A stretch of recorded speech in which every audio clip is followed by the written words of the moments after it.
Muy buenas noches, licenciada. Muy buenas noches, compañeros. Mi nombre es Israel López y represento al equipo de Marcela, de Febe y de Nicole. Dentro del caso de corrupción que escogimos está el escándalo político de Watergate. Fue un caso de corrupción del gobierno de los Estados Unidos que sucedió lo que es en los años 70, en donde estuvieron implicados muchos políticos de alto cargo, como lo que es el presidente de ese entonces, Richard Nixon. Dentro del planteamiento del problema podemos observar cuál fue el fallo por el cual entraron los intrusos a robar evidencia, cuál fue la conducta y cómo reaccionaron ante tal adversidad, y cuál fue la lección aprendida. Este caso fue un escándalo político muy famoso de los años 70, en donde hubo un robo de documentos en un complejo de las oficinas de Watergate en Washington, D.C., que era sede del Partido Demócrata de los Estados Unidos.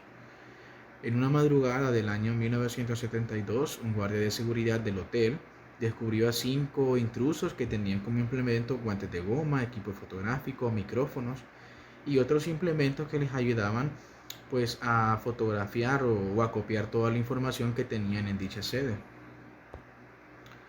Buscaban obtener los archivos de los demócratas sobre las relaciones comerciales de Donald Nixon, que en ese era el hermano del presidente Nixon, con el millonario Howard Hughes.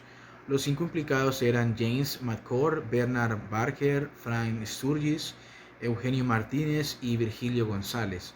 Fueron las personas acusadas de intento de robo, de conspiración y de haber intentado intervenir las comunicaciones. Básicamente ese fue el comienzo de uno de los mayores escándalos políticos de Estados Unidos, tanto así que provocó la renuncia del primer mandatario de ese país, que hasta el son de hoy ha sido el único presidente que ha renunciado a su cargo. Dos de los periodistas del Washington Post, Carl Bernstein y Bob Woodward, destaparon el escándalo, ayudados por una fuente denominada Gargantas Profundas. Los reporteros establecieron vínculos entre los intrusos del hotel y el gobierno del entonces presidente Richard Nixon. Este trató de encubrir los hechos y a los implicados para no perder el voto del pueblo y poder ser reelegido en el año de 1972. Pero mientras más indicios se acumulaban en su contra, se hizo evidente que el gobierno del presidente Nixon ordenó espiar a todos sus adversarios políticos y se vio forzado a obstaculizar la investigación judicial, que pretendía esclarecer los hechos, más que obvio.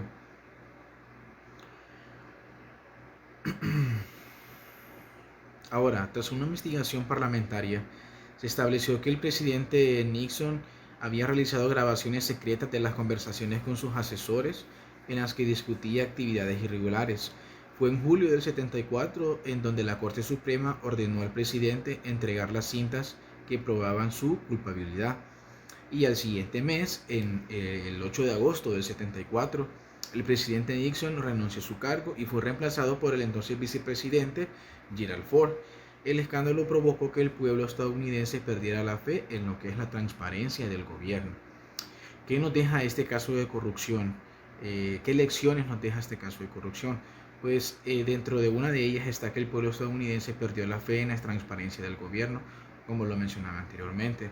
Obviamente, al ser un caso que implicaba a altos funcionarios políticos del gobierno, generaban mucha desconfianza y las personas de Estados Unidos ya no confiaban en ellos. El presidente renunció a su cargo y fue reemplazado por el que en ese tiempo era el vicepresidente. Cabe mencionar que después de que renunció el presidente Nixon, lo que fue el sucesor, Gerald Ford, le otorgó un tipo de perdón a él que hasta el día de hoy creo que no se sabe por qué fue otorgado ese perdón. Y la política de espionaje en Estados Unidos aún persiste. ¿Por qué? Pues porque en la mayoría de los gobiernos que se han establecido últimamente siempre utilizan este tipo de, de política para poder espionar, hacer un espionaje de todos sus adversarios, qué proyectos tienen y de esa forma lograr aventajarlos. Ahora, como conclusiones, sabemos que el gobierno de la empresa Watergate quebrantaron los principios básicos de la ética profesional, haciendo fraude y desempeñando su trabajo sin moral. Independientemente si una persona trabaja en una empresa pública o en una empresa privada siempre tiene que tener principios morales y éticos al momento de desempeñar su cargo, al momento de desempeñar su función. ¿Por qué? Porque de esta forma pues nos valemos de que las personas confíen y crean en nosotros, sobre todo en nuestro trabajo. Por no perder su puesto hubo abuso de poder, no hubo transparencia, se dio un ultraje al Congreso y se obstruyeron las investigaciones judiciales. Más que todo se fue muy claro porque lo que en ese entonces estaba tratando de hacer el presidente Nixon era obstaculizar todas las investigaciones que estaban en contra de él y en contra de sus implicados. Esto obligó al presidente a renunciar a su puesto, dando así llegar hasta prisión. Bueno, pues esperamos que este caso de corrupción les sea un poco de ayuda y les haya sido útil como información. Hasta aquí y tengan todos buenas noches.